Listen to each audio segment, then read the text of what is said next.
I thought it. Say what? Oh, nice. Someday I'll wear it on for you.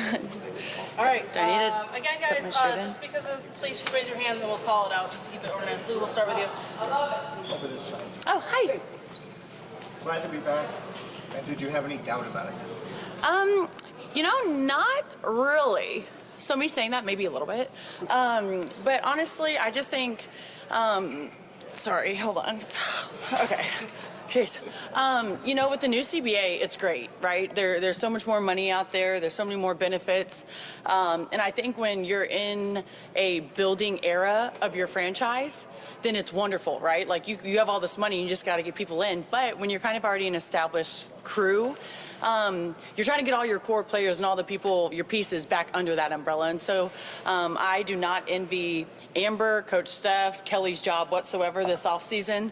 And that's speaking for all of the GMs and presidents and coaches. I think they were in a pretty tough position, especially with the time frame. But for me, you know, my main focus was just get to a team that embraces me, embraces who I am, allows me to be me, who you know, I'm a person who shoots the ball. I'm a good teammate, and I think I'm a pretty good culture kid. And so I'm so happy to be back here in Indiana. I know that our core is too. I think we can do something really special when you add a few pieces in, and so we're all getting to it. Chris? Hey, Sophie, how are you? Hi, good. How are you? I'm just so fascinated by kind of dual role, whether it was Shanae when she was active for Draymond. Oh, yeah. Doing his Yeah. And now you. Yeah. Just how do you have the time to do both? Yes, absolutely. I think that's a very fair and valid question. Honestly, you know, you find time, you create time, you prioritize things. And for me, it's keeping the main thing, and that's basketball. But at the end of the day, I'm talking about basketball. I watch all the games. I'm focused on the scout. And so it's a really cool kind of player perspective of, you know, kind of getting the insight of what we think and what we see. And so Draymond has done a phenomenal job at that. Janae has done a phenomenal job at that. And I'm just dipping my toes into it. I really love the broadcasting space. I love talking ball. I know ball a little bit. I know the players in and out. And so I'm really excited about my role with USA Sports. I'm going to follow up. You went to the best training school in America. But I did not graduate from that school, but yes. But also, just, you know, as you noticed just this week, Yep. You're honest and you're blunt, and you said something and Twitter blew up. Yeah. Does this make you a little bit more gun-shy? No.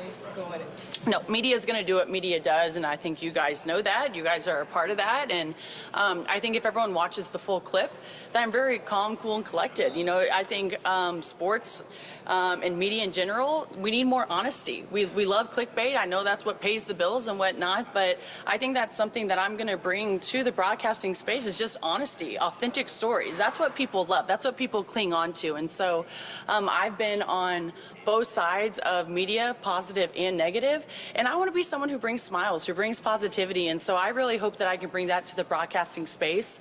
I think if you have conversations with your friends and do all that, of course anyone can clip a little something and it can just blow up and be not what you meant at all. And so I think as much negativity as I got on that, so many people are like, hey, we love the authenticity, we love the honesty, we think that more players should speak like that. And so for me, it just opened up a different perspective of, hey, I want to tell people stories, and I want it to be positive. I want it to be them.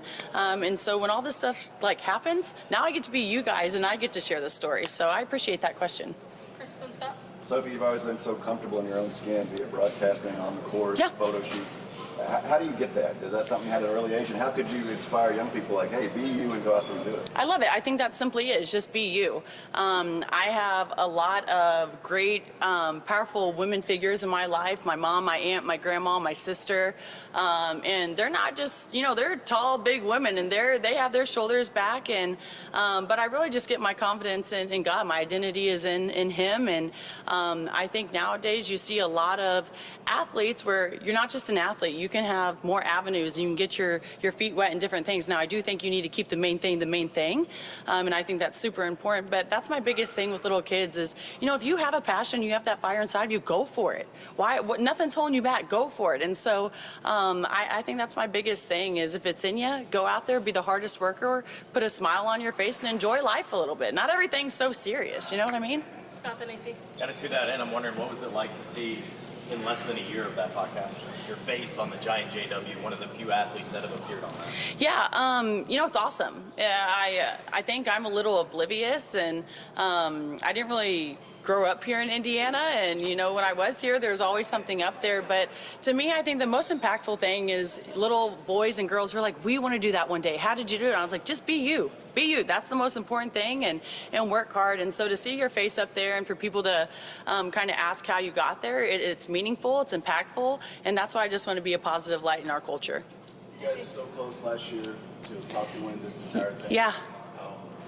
Been around for some time. What excites you about this season, and just how motivated are you to try to close the deal this year? Yeah, I think when you get that close, that it hurts even more, right? Like if you don't even make it to playoffs, you're like, one day. But when you're that close to getting there, it just leaves not a great taste in your mouth. And so I think we're all motivated. We don't even have to motivate each other. I think training camp has already been phenomenal. Not only the people coming back, but the people coming in, they know what they're coming into and our expectations. And so when you have people like Kelsey Mitchell, who's just a dog, like a dog, you have AB, you have Caitlin, and then Lexi's playing phenomenal. You have Monique Billings, who is a complete athlete, rim to rim, just a great rim protector for us. And then Maisha Hines-Allen, I'm just glad we're on the same team. And so I just feel like we're really stacking our roster. You have young bucks like Raven, heck of a defender. And then you have me, hey, what's going on? And so I just feel like we're stacking the pieces. We're building our training camp brick by brick, and that's what you got to do. We know where we want to be big picture, but it's super important that you, get your daily investments in, and then you'll get there. Brian? Sophie Cunningham class that you have in January back in Columbia. Yep. If you could just speak to the importance of staying connected to that community and kind of helping grow the game back home. Yeah, I think that's what it's all about. When you get blessed with a platform and you get blessed with opportunities, it's all about giving back. It's making the next generation, better than how you had it, and that's exactly what I'm trying to do back home. I was born and raised in Columbia, and I feel like my parents, gratefully, we had the means to.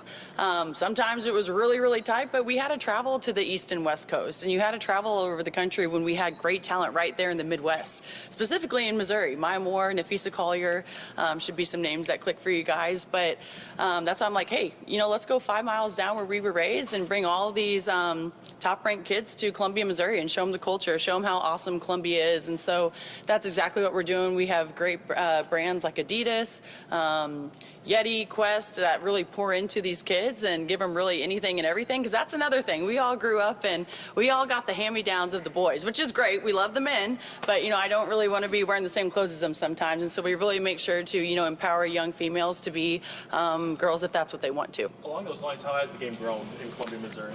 I think, overall in general, with just social media and the eyes that are on women's sports in general, it's huge. And so back when I was there, I feel like our team was a pretty big deal. And now it's just, you can't even compare the two, really. And so I'm just really proud. I am not jealous whatsoever. I think these young girls, they absolutely deserve it. And I'm just here trying to help them grow their, platform as well. Thank you, Sophie. Thanks, guys.